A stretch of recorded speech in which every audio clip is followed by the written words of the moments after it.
નમસ્કાર મિત્રો, સુરતમાં પતંગના કારણે એકનું મોત જ્યારે બે લોકોની હાલત ગંભીર થઈ છે. સમગ્ર ઘટના વિશે તમને સમાચાર આપું છું.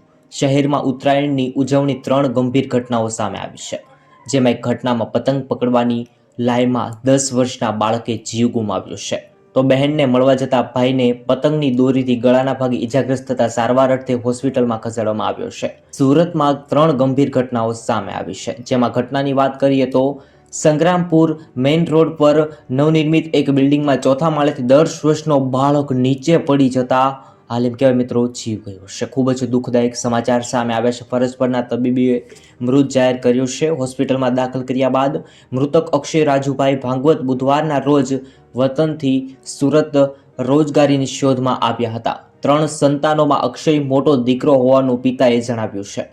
નવી બંધાતી બિલ્ડિંગમાં માતા પિતા મજૂરી કામ કરતા હોવાનું જાણવા મળ્યું છે.